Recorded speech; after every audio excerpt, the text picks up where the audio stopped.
Stanford University. This is Bio 150, isn't it? Okay, just wanted to make sure. Okay, so we start off with a scenario. 40-year-old guy, quiet suburban life, married, 15 years, 2 kids, 3.5 dogs, everything's standard, everything's going wonderfully.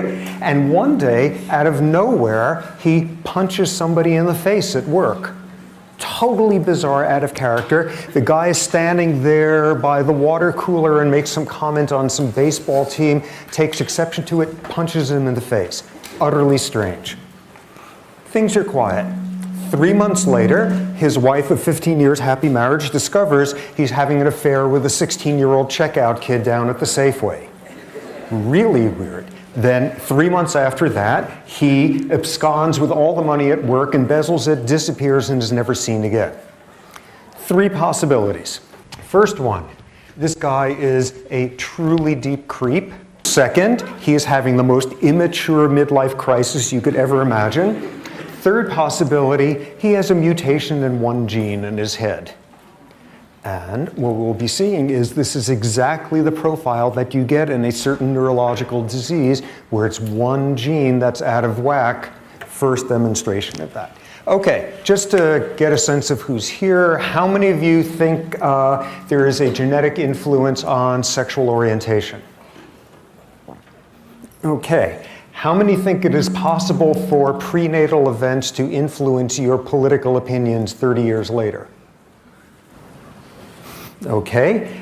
How many think that there is a valid way of using biology to understand who's religious and who isn't? Yeah, not quite as many hands there. Okay, as long as we're in that terrain. How many people believe in God? How many people believe in souls? How many people believe in evil? How many people believe in free will? That's going to change. Okay. Oh, I might as well ask, is there anybody in this room who actually does believe in evolution? Just wanted to make sure, see what we're dealing with here. Okay, how many think that there is a genetic influence and that there's a basic biological difference, a sex difference in levels of aggression? How many think there's biological bases of sex differences in intelligence? Okay, who thinks it's all explained by nature? Who thinks it's all explained by nurture? Who think there's a magnificent, fascinating, nuanced interaction between nature and nurture? Yay, okay, well, everybody's going to get an A+ then. You already have the course under control. Okay, so we start off trying to find something in common. Look at these 4 events here. Or not, in terms of being scraped out there. But these are 4 circumstances that have something surprising in common. Having your period, having a brain tumor, eating a lot of junk food, taking anabolic steroids. Those of you who are not oriented to it, that's the ones that build up your muscle, like testosterone derivatives. Okay, these all have something in common. Having your period, having a brain tumor, eating a lot of junk food, and taking a lot of anabolic steroids. Anybody want to fathom a guess what's the commonality amongst the 4 of them? Yeah. Hormones, good. Okay, we're often running with hormones. Good. Even more specific than that. Something they all have in common. Oh, come on, somebody want to guess? I see these brief movements of hands there as people change their mind. Okay, it all has to do with hormones. They all have hormones in common, I say, trying to facilitate somebody making the next guess. Oh, come on, they all have something. Okay, we got to get out of here at some point. These all have 4 things in common. All of these have been used successfully in courts of law to explain the behavior of a murderer. In the first case, a number of cases where the fact that a woman was having her period at the time of killing someone was part of what a jury said led them to exonerate the person, a literature showing that a disproportionate share of female aggression comes around the time of menses. Next one, there is an area of the brain you will know oh so much about over the next 3 months called the amygdala that has something to do with aggression and has something to do with fear. And you get a brain tumor there, and in a number of cases, you get someone who is uncontrollably violent. And this has also been used successfully in a court of law. Junk food. Any of you who are San Francisco history buffs will know 20 years ago, 30 years ago, Dan White, a disappointed office seeker, assassinated the mayor of San Francisco along with Harvey Milk. And as part of his remarkably successful defense for a double murderer that led to a remarkably short jail sentence was the famed Twinkie defense. The argument that his addiction to junk food caused wild fluctuations in his blood sugar levels, which caused him to do that. Finally, anabolic steroids, any number of cases of people having uncontrolled violence arguing because they were weightlifters in a wildly abusive range of taking this stuff had something to do with violence. Put all 4 of these together and we get the first of the 2 points of this entire course, which is sometimes the stuff that's going on in your body can dramatically influence what goes on in your brain. Second critical point. Tonight, when you've settled back down and you're ready to go to sleep and you're nice and relaxed and your heart's beating nice and slow, think the following thought. You know, that heart isn't going to beat forever. Think about your lips turning blue after that. Think about the blood flow slowing down. Think about your feet and your toes getting cold. And at that point, you will probably be increasing the rate at which that heart beats. And you will have just seen the second key thing in this course, which is sometimes what's going on in your head will affect every single outpost in your body. And what this course is about is the intertwining, the interconnections between your physiology and your behavior, the underlying emotions, thoughts, memories, all of that, and the capacity of each to deeply influence the other under all sorts of circumstances. Now, what we're going to be doing with this is trying to understand this under fairly difficult circumstances. If everybody here was here because they really wanted to understand why all the wildebeest on Earth mate in the same week each year, we'd have a fighting chance of figuring that one out. But that's not what we want to understand. We don't want to understand why birds migrate and don't get lost. We want to understand human behavior. Worse than that, harder than that, human social behavior. And hardest of all, in some cases, some grossly abnormal human behavior. And if you're going to try to do that, there's a problem, which is officially, it's complicated. It is a huge, messy process trying to make sense of the biology of human social behavior. And just as all sorts of realms, when one deals with messy, complicated problems that you need to think about in some wildly interacting way, we all have a strategy that we come up with. A strategy to make things easier, which is that we think in categories. We think in categories, we take things that are continua and we break them into categories, and we label those categories. And we do that in various settings because it could be extremely useful. For example, somebody give me an estimate on how long this line is. A foot. Okay, people who said a foot, what is it that went through your head to figure it out? You imagined how long a ruler is. This is 11.5 inches because it's 11 inches and 8.5 by 11. But everybody in here has this category in their head, things that are kind of the same length as a ruler.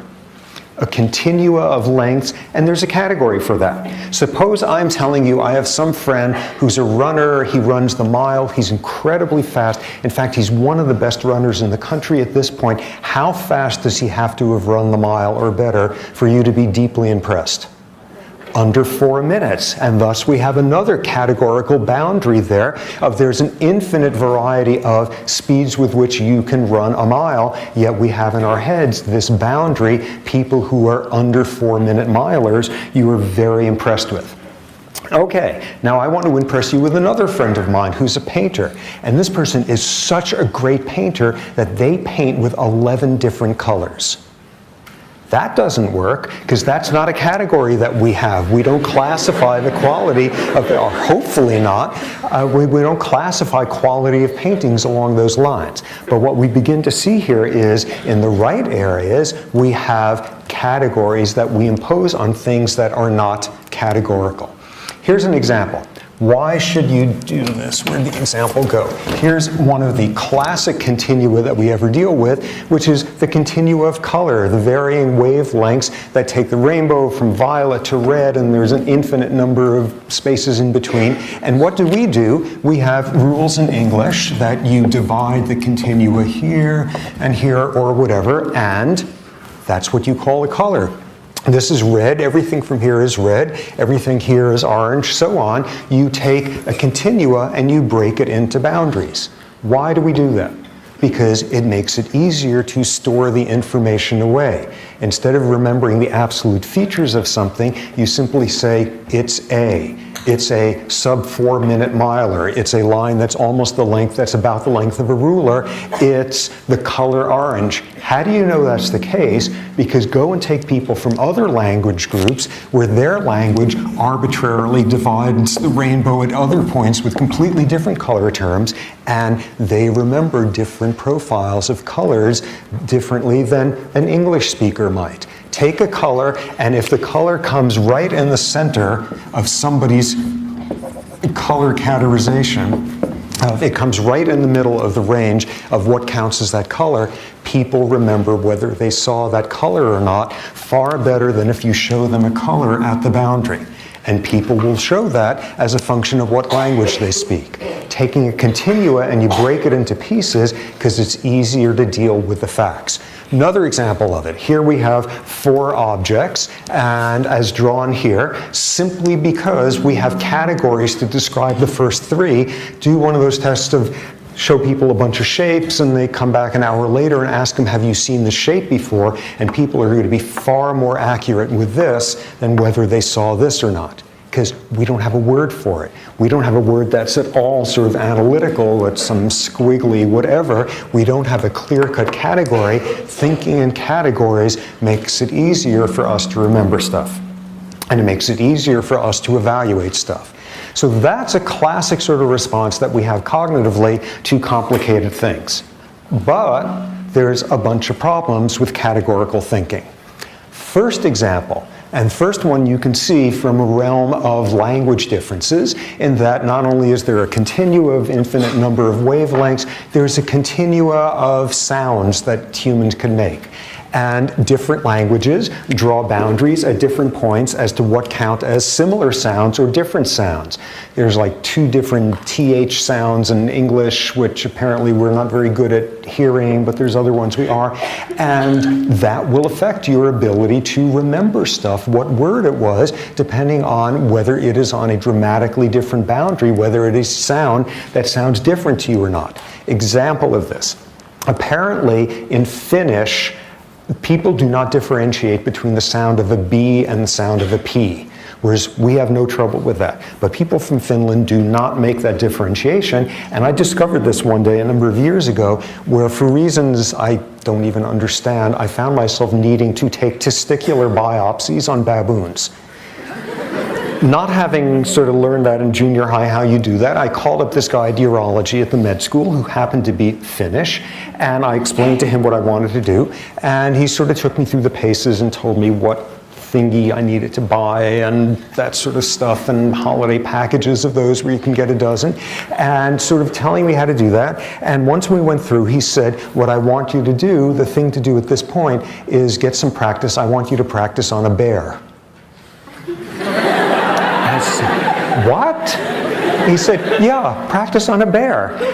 And I said, are you kidding me? He said, I know it sounds crazy, but we have all the residents do that. It's a very good learning device. You know, either practice on a bear or an apple. Oh. here we see the dangers of making mistakes about differences between B and P under certain circumstances. So we see one of the dangers there, which is when you are paying too much attention to categories, you can't differentiate two facts that fall within the same category. Next example. Remember back at various points of anxiety during exams and such back when, where there was a world of difference between getting a 65 on a test and a 66 on a test. Not particularly different, but because there's this boundary drawn there between passing and failing, there is this dramatic differentiating we make. When you put a boundaries, you have trouble seeing how similar things are on either side of it. Next example, one additional problem that you get when you think categorically. And for this, everybody needs to turn over one of the pieces of paper, the paper you're going to hand in, the questionnaire. And what I'm going to do is read you a series of phone numbers, and I want you to write them down as accurately as possible. Okay, ready? 243-2649, 650-3260, 2565779. 832-2449, 2-913-171, 2314-026, 593-2449, 74-38840, 83152-87. Okay, now what that exercise is, and no, that doesn't count towards the grade. What that will show, I'm sure, when in some obsessive burst of procrastination, I actually look through the answers tonight, what it's going to show is the accuracy is going to tank the second you go from the phone number pattern of 3 digits followed by 4, break up that pattern, and suddenly we all get screwed up because we're saying, wait a second, I thought it was a phone number, that was 1 digit, now 2 digits, I can't, and it's gone, and you're on to the next one. And what we see there is the third example, which is when you pay too much attention to boundaries, you don't see the big picture. All you see are categories. All you see are, wait a second, phone numbers are supposed to come with 3 digits followed by 4. Another example of where we use categorical thinking. Okay, I'm putting up a number series here.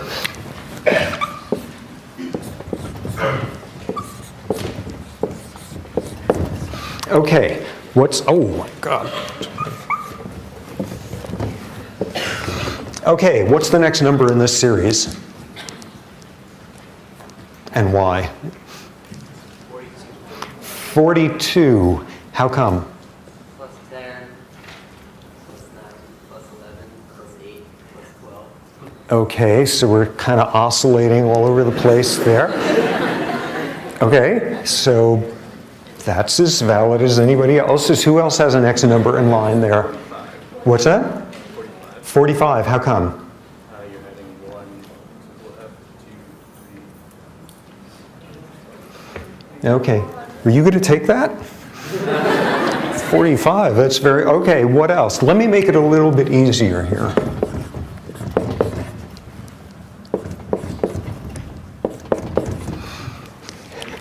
Okay, so what's the next number in that series? And what I'm telling you is if you think about the world with a certain set of categories in your head, you will know the next number in the sequence. So what's the next one? 7 billion. 7 billion. You're just adding anything. Okay, that one. Okay, 7 billion, that's another possibility. Although presumably it would be 7 billionth. Anything else? Any other guesses here as to what happens next? 4th, 14th, 23rd, 34th. What's the next one in the sequence? Yes? 44. How come? Well, it's looking like you're just kind of going up like plus 10 in the tens column, but then when you're doing 2 fourths, and then the third number will be a third. Okay, but remember, it's got to be 44th. What's that? Ordinal, cardinal, whatever it is. What? 42nd. How come? Subway. You were right. You were right. Anybody who is a New Yorker will know what the next one is. These are the subway stops. And you get a bagel with cream cheese. Can you pass it? Just head it on back. Yay. So you get New Yorkers, and while everybody else is thinking logical things like 43 and 41 and 45 and 7 billion and all of that, you've got this whole world of dividing numbers by subway stops. We think in categories. We think in categories, but as you just saw, there are these problems. First one being, when you think in categories, you underestimate how different two facts are when they fall in the same category. When you think in categories, you overestimate how different they are when there happens to be a boundary in between them. And when you pay attention to categorical boundaries, you don't see big pictures. Now, what our goal in this class is going to be is think about this big, complex issue of the biology of behavior without falling into thinking in categories. What do I mean in this regard, thinking categorically about a subject like this? There's some chicken, and the chicken is standing somewhere, and there's some rooster over there that does some sexually solicitive, exciting thing for the female, and in response to that, the female picks up and goes running over to the rooster, and thus we have our first behavioral biology question here: why did that chicken cross the road to get to that rooster? So you could answer that like an endocrinologist and say, well, the female had certain levels of estrogen in her bloodstream which made this key hypothalamic areas responsive to the stimulus. Or you could answer it like an anatomist of saying, well, because the fulcrum of her pelvis or whatever it is chickens have that allow them to run. Or you could answer it in the category of an evolutionary biologist that over the millennia, chickens that didn't respond to sexually solicitive gestures from males left fewer copies of their genes, and there's all these different categories that we can use to explain what's going on. All of these different buckets which begin to pull you towards all of the problems we just saw. Having trouble telling how different or similar two facts are, having trouble seeing big pictures, overemphasizing the importance of the bucket you happen to live inside of. And thus, suddenly, everything about this behavior is explained by a gene, a neurotransmitter, a childhood trauma, a living inside one bucket. What we are going to be doing over and over, and here is the main point of the course, is looking at how what goes on in your body influences behavior, emotions, memories, how what goes on there influences your body, looping over, and at every one of those points, resisting the pull to think categorically. Oh, this is the explanation for where this behavior came from. Here's what we're going to be doing instead throughout in terms of the structure of the class when we get to actual behaviors. For each behavioral category, we will start off by looking at what the behavior looks like, because often that takes a lot more objectivity than we initially assume. What does the behavior look like? Then we will say, well, what went on in that organism a half second before that behavior occurred to cause it to occur? Which is the world of what's going on with neurons, what's going on with circuitry, where's the explanation for the behavior. Aha, this behavior happened because this part of the brain got activated. But just as we're about to settle in happily into that bucket, we push back a bit and say, well, what smell, what sound, what sensory stimulation in the environment caused those neurons to get activated and produce that behavior? And then pushing one step further behind. Okay, well, what do hormone levels, various hormones in the bloodstream of that animal or individual for the past few hours, how do those hormones change how sensitive you are to those sounds, smells, etc., that cause those neurons to get activated and produce the behavior? And all we're going to be doing is working our way back all the way through early development, fetal life, the genetic makeup of an individual, the genetic makeup of entire populations, species, the evolutionary pressure on, all the way back to there. How do you explain each one of these behaviors in the context of those outposts, and how are they not really outposts? All they are different ways of expressing the same biological influences. If you say, ooh, here's a hormone that explains this behavior is caused by hormone X. Hormone X is coded for by a gene. So suddenly you're not just talking about endocrinology, you're talking about genetics. And if there's a gene there, it has been subject to selection. So suddenly you're talking about evolution. If you were talking about what smells, sights, etc. are the acute triggers for a behavior, by definition, you're also talking about fetal development that determined how sensitive those systems were to those sorts of stimuli. What we're going to be having over and over again is any one of these buckets that we spend some time in. All we're going to do is think of that bucket is at that point the most convenient way of describing all of the influences that came beforehand.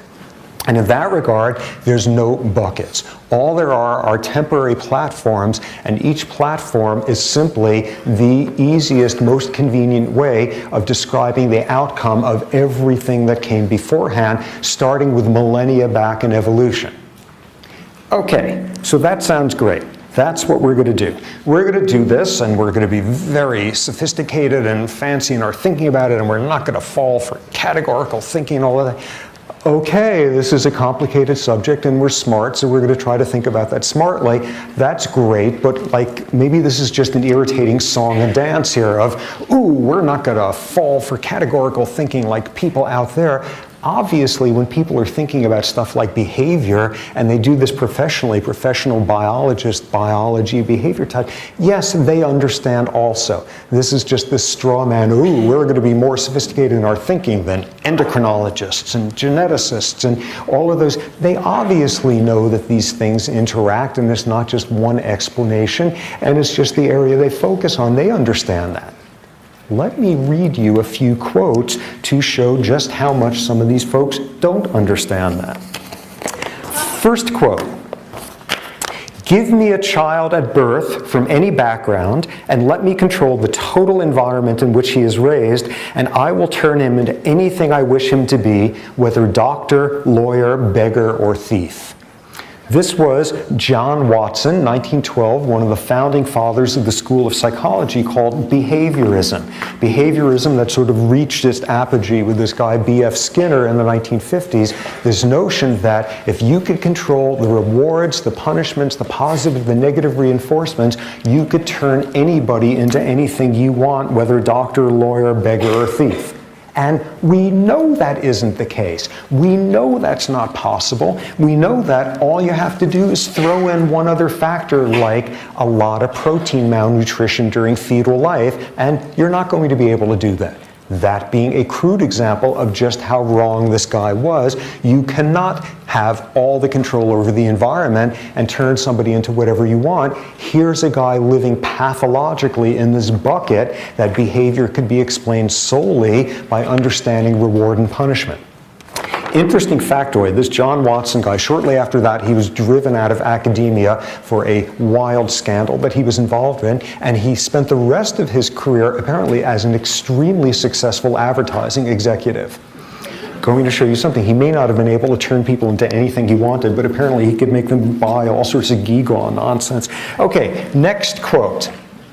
"Normal psychic life depends upon the good functioning of brain synapses." If you don't know what synapses are, don't panic at this point. There are ways brain cells connect with each other. Okay, normal psychic life depends on the good functioning of brain synapses, and mental disorders appear as a result of synaptic derangements. Synaptic adjustments will then modify the corresponding ideas and force them into different channels. Using this approach, we obtain cures and improvements, but no failures. Synaptic adjustments. What do you suppose those little old synaptic adjustments are that this guy is referring to? Any guesses? Somebody shout it out. Electroshock therapy. Electroshock therapy, you know, a little synaptic. You wish it were as gentle as electroshock therapy. This is even more dramatic synaptic adjustments. Any other guesses? Yeah, frontal lobotomies. You know, you want to adjust somebody's synapses, so you just like slice off the front third of their brain or so. This was Egas Moniz, a Portuguese neurologist who invented frontal lobotomies. It had a different name at the time, but was the person who started this, and something that was done to tens and hundreds of thousands of people who had absolutely nothing wrong with them. One of the darkest chapters of where psychiatry gets in bed with ideology, massive criminal destruction of people's brains. This is what he had to say about the procedure on his acceptance of his Nobel Prize in Physiology and Medicine for having invented it. So here we have somebody pathologically living in a world of understand how synapses are working, adjust them, and with that we obtain cures and improvements, but no failures. Final quote, worst one of all. The selection for social utility must be accomplished by some social institution if mankind is not to be ruined by domestication-induced degeneracy. The racial idea as the basis of our state has already accomplished much in this respect. We may and we must rely on the healthy instincts of the best of our people for the extermination of elements of the population loaded with dregs. Anybody want to guess who that was?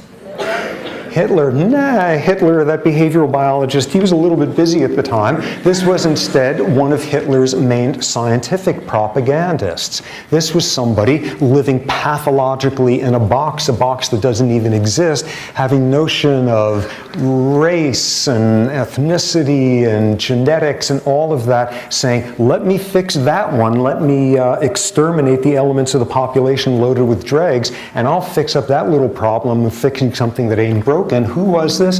This was a scientist named Konrad Lorenz. Konrad Lorenz, who probably a lot of us are familiar with. Konrad Lorenz was one of the founding fathers of ethology. We'll learn all about that. But he, like everybody knows him, winding up in all the little kid nature books. Konrad Lorenz discovered imprinting in birds, and he'd be going around. He was this little Austrian guy with this cherubic white beard, and he'd always have these little Austrian shorts and suspenders, and there would be a whole bunch of duckies following him because they thought he was mom, and he was totally charming and irresistible, and this sort of old imprinting with his ducky kids. And he also happened to be a rabid Nazi propagandist who went to his grave saying that there was nothing wrong with what he did. These are not crappy fourth-rate scientists. These are not people working at, you know, the University of the Desert of Podunk or whatever. These are among the most influential scientists of the last century. These are people who influenced how people were educated, and when we decided it wasn't worth the effort of doing it, these are people whose influence led to the brains being destroyed of hundreds of thousands of people who had nothing wrong with them. These are the people who led to the notion that you fix up a problem that doesn't exist by exterminating 9 million people. These are not minor scientists. These are the most influential people of the last century coming out of science in many ways, living pathologically inside their own buckets and how they could explain the entire world. And thus, again, our goal is going to be to not fall for that, to think about human behaviors, and in some cases, to think about some of the most disturbed, some of the most frightening, damaged human behaviors, and resist the temptation to think inside a bucket and find the explanation. Again, every level we're going to talk about, genes, hormones, neurons, environmental influence, whatever it is, that point will simply be the easiest way of describing all of the influences that came before. They're not even temporary buckets, there's no buckets. That will be our goal. Now, in thinking about this and approaching human behavior, the biology of human social behavior, often the biology of abnormal human social behavior, we're going to have 3 intellectual challenges. The first one is recognizing circumstances where there is nothing fancy about us whatsoever. We are just like every other animal out there. And where the challenge is to accept that. Let me give you an example. You are a hamster. you are a female hamster. And you're sitting in your cage, and as a female hamster, what you do is you ovulate every 5 days or so, and you're going about your business and everything's great. Now, somebody puts another female hamster in the cage with you. And over the subsequent month or so, what happens is both of you will begin to lengthen your cycles and eventually synchronize them so that you are both ovulating the same afternoon on a regular basis. Amazing. This actually works this way. And menstrual ovulatory synchrony, people understand how this works in hamsters. It is done with olfaction, with pheromones, with chemical airborne signals from one female to another. And you can prove this by electrically recording from olfactory systems, or if you don't have much funding, you could take like a paper clip over the female hamster's nose, and she doesn't synchronize then. It's all done with olfaction. And what's most amazing is you put the two females together, and there's a way of disrupting it. Put a male hamster in there, and suddenly the cycles desynchronize and shorten, and you break it up with male pheromones. And what's even more remarkable is you put the two females together, and it's not random who synchronizes the other one. The dominant female synchronizes the subordinate one. Totally understood. People have been working on this for years, and it works this way in like goats and sheep and dogs and cats and pigs. Apparently, you could go to a 7-Eleven somewhere in Iowa and you could buy a can of pig ovulatory synchronization spray and take it home and just run wild. I have no idea why you would want to do that, but nonetheless, that's how you, like, it's up there with the cans of Cheese Whiz or whatever, and it's that well understood. And what's remarkable is it works exactly the same way in us humans, where it is known as the Wellesley effect.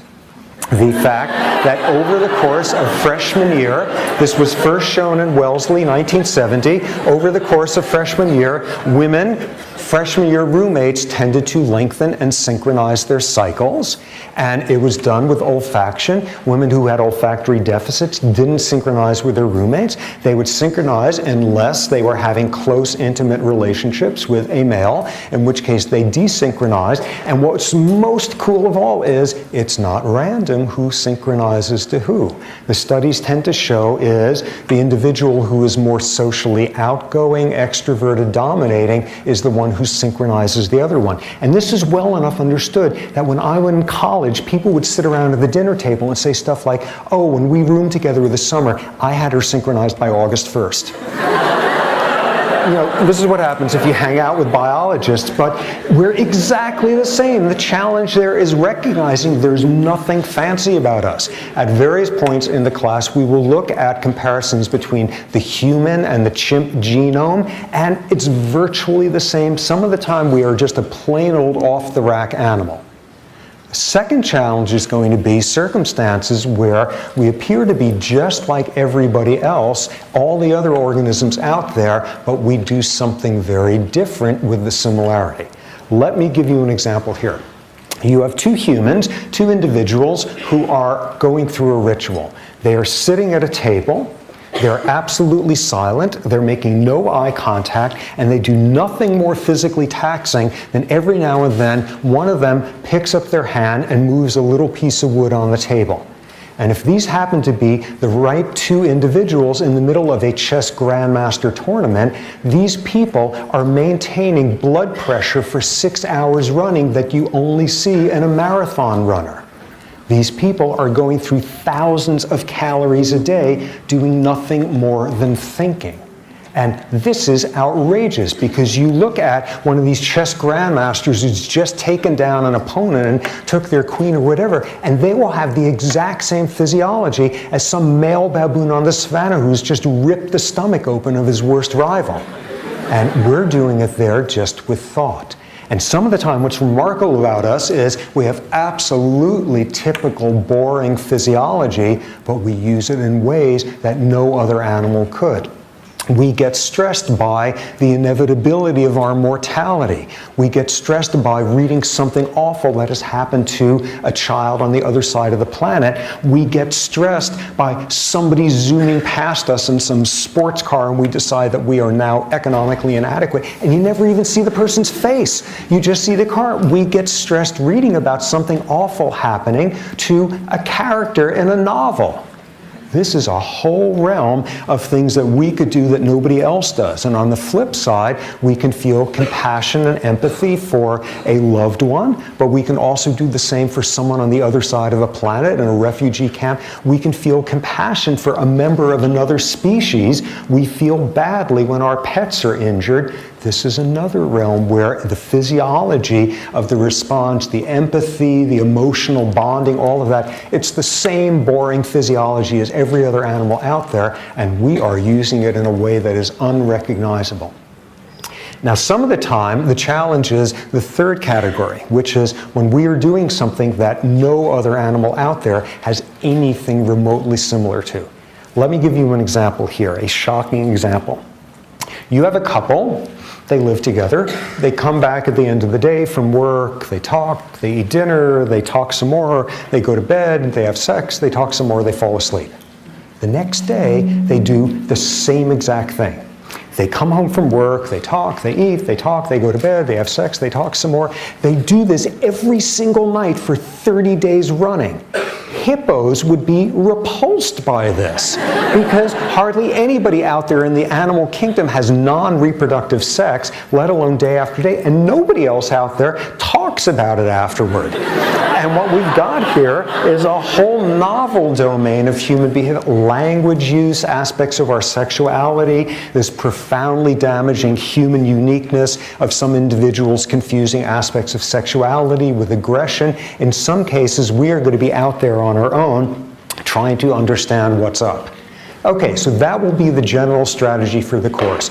We will resist categorical thinking over and over and over, not just because that's cool and nuanced and subtle and all of that, but fall into categorical thinking and you can do unspeakable damage in a realm of science that makes a difference. We will do so thinking constantly about ourselves as a boring species just like all the others out there, as a species that has the same boring physiology but uses it in ways that are unrecognizable, as a species that does some things that are simply without precedent out there, and constantly struggling with what does biology have to do with it. Okay, general structure of the course. The first half of the course is going to be an overview, an introduction to the various buckets, the various categories. And what we're going to go through is understanding sort of an introduction to evolutionary theory, an introduction to what molecular genetics has to do with behavior, behavioral genetics, ethology, the brain, endocrinology, each of these buckets, and you know what happens next, which is in the second half of the course, we will look at specific behaviors and in each case rip apart the buckets. And in each case do the strategy of what does the behavior look like? What happened a second before? The world of neurons. What happened with the sensory stimuli that trigger those neurons, etc., all the way back to the evolutionary selective pressures.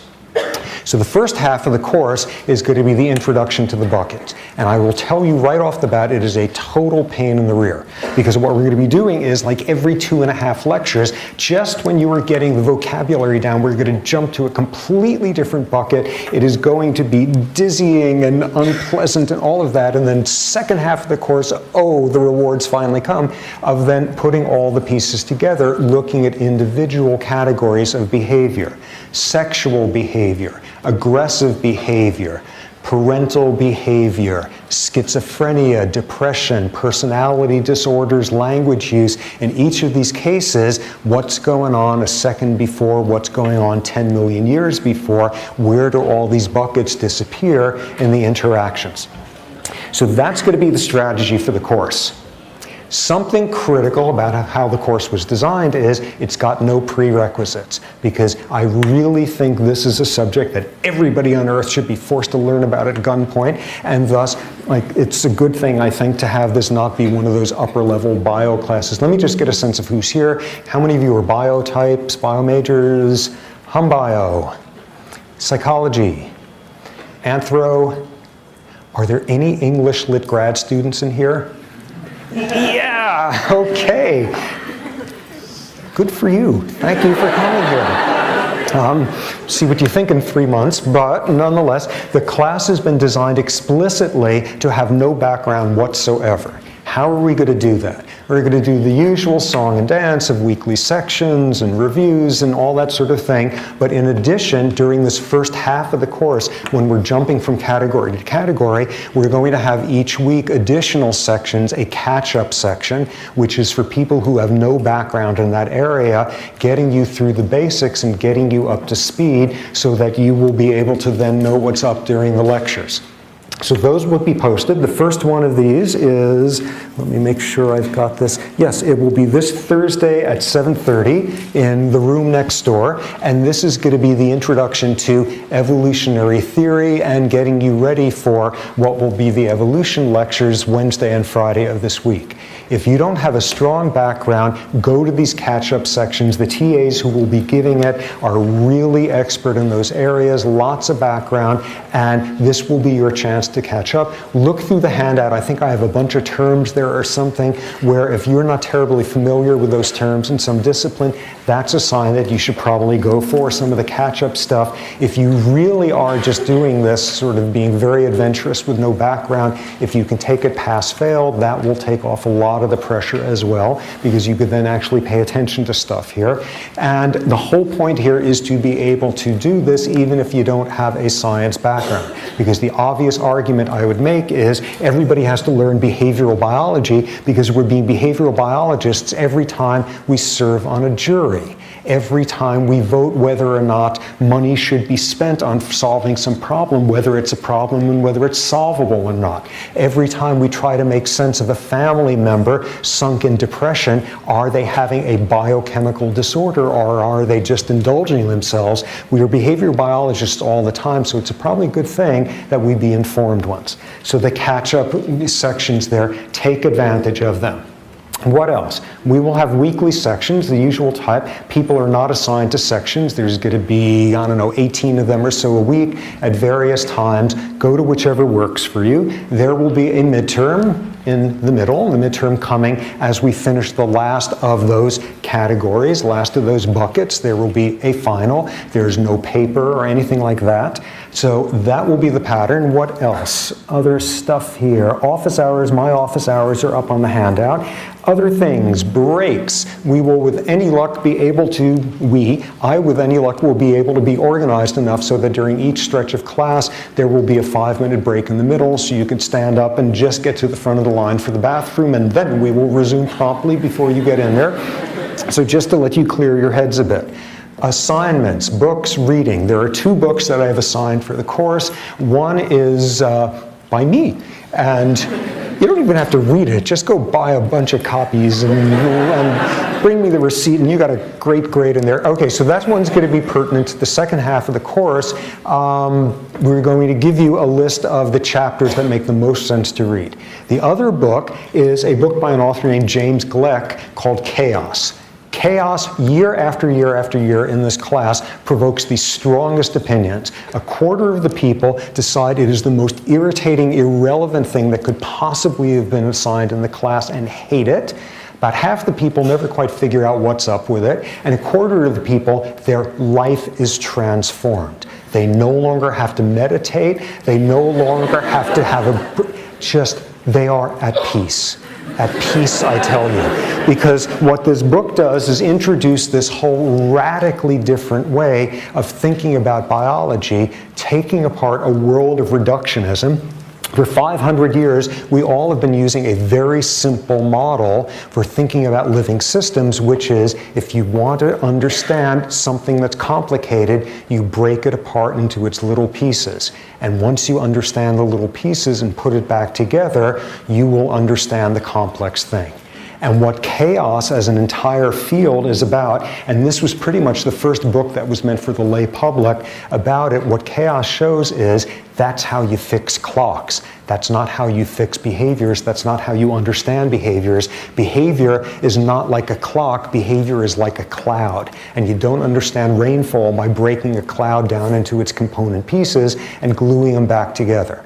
So read through that book. A lot of it is from physical sciences rather than biological, so we'll just be suggesting the chapters you should read. I will tell you, it is the first book since like Baby Beluga where I've gotten to the last page and immediately started reading it over again from the front, because along with Baby Beluga, it's had the greatest influence on my life. I found this to be the most influential book in my thinking about science since college, so that is a sign. There will also be a bunch of lectures in the second half of the course covering these fields of chaos and complexity, and if you really think about it, it is going to force a change in everything else that you bring to thinking about the subject. In addition, at this moment, there's not a reader, because I'm trying to avoid having to get you guys to have to buy a reader. I'm trying to redo all the assigned readings so that it will just be from papers that are available online, that you'll be able to download. I'm about halfway through getting them there. With any luck, there will not have to be a reader,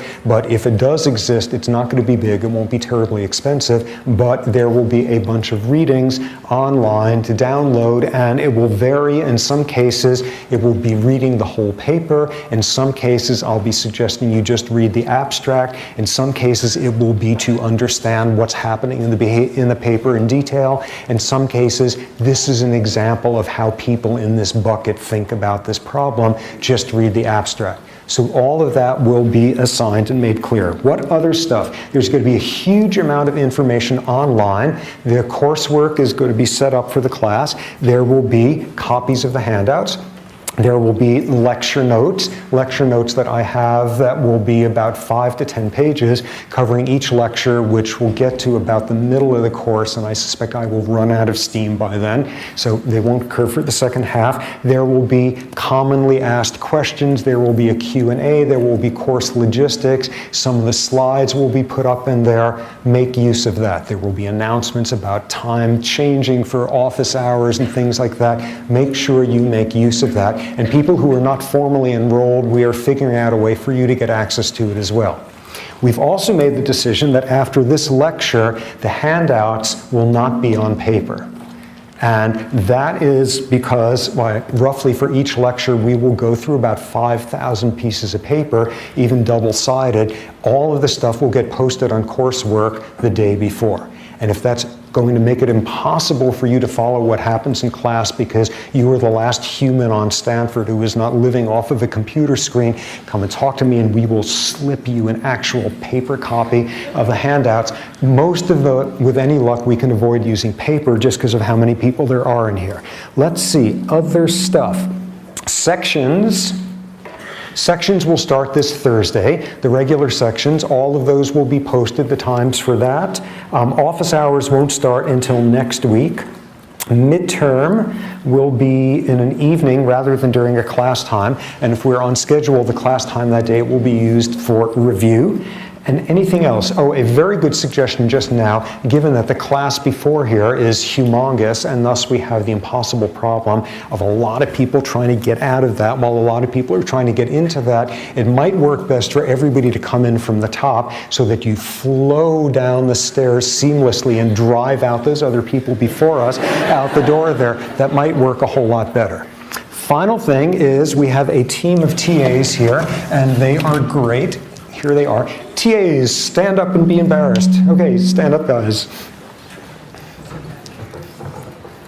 There they are. There's all but one of them who is in transit. There they are. These guys are great. They have either taken the course before, in some cases they've TA'd the course before, they are grad students in various of the bucket specialties.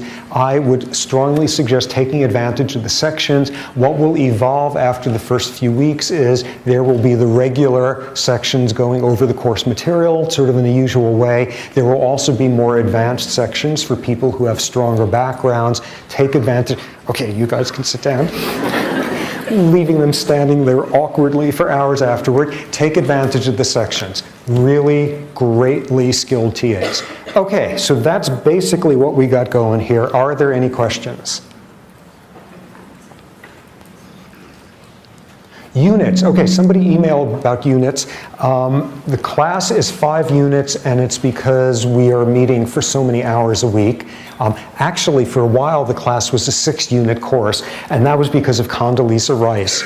Because when she was the provost here, she totally screwed the biology department by upping our teaching requirements under really nasty conditions. So what we all decided was to find ways, every single sleazy trick we could do to puff up the number of units we were supposedly teaching. So for a while, the 5-unit class here would get you 6 units, but eventually they caught us, so we stopped doing that. So first she did that, and then weapons of mass destruction. So it's a 5-unit class at the moment. Say hi for me if you run into her on campus. So 5 units, the workload I think will be commensurate with that, but it's mainly because of heavy class time. One additional thing, lectures are going to be taped and put up online within a day or so on coursework. The reason for that is, given that this spans 2-hour block, a lot of people have to miss one of the hour blocks, and in the past it has worked to be able to get the stuff up online, so that will be advantageous for some folks. Okay, question. Yes, there was a question up there. That was, okay, you take it back. Okay, any other questions? Bagel guy, did you get your bagel or did somebody eat it? Okay, good, good. A social contract comes through, yeah. Do we have scheduled midterm and finals dates yet? What's that? Are there scheduled midterm and finals dates? Yes. May 3rd. I don't remember. May 3rd for the midterm. Yeah, 7:30. 7:30 in the evening. It is a Monday. June 4th. June 4th for the final. Okay, more questions? Yeah. What's the format of the midterm and the final? In an ideal world, given the whole emphasis here on no buckets, blah, blah, etc., it would be long essays and requirements of sonnets and sensitive haikus about the hypothalamus.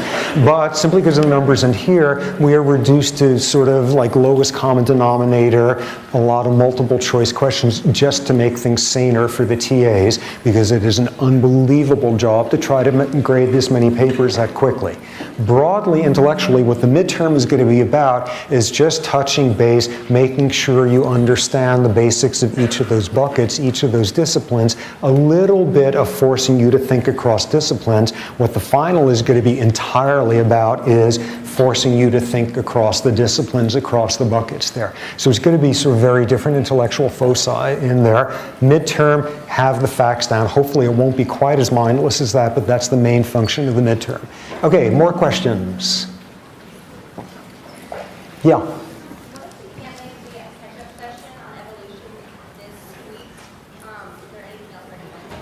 Okay, TAs, did you guys decide to videotape the catch-up section?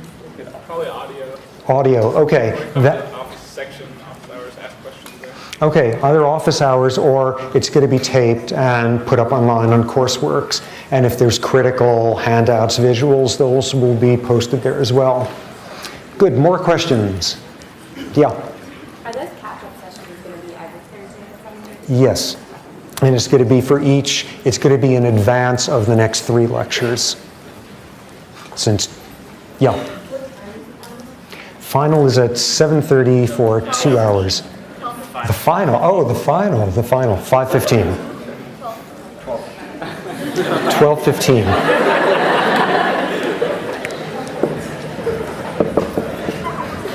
Just to get that up there, 12:15. More questions? Any are? For more, please visit us at stanford.edu.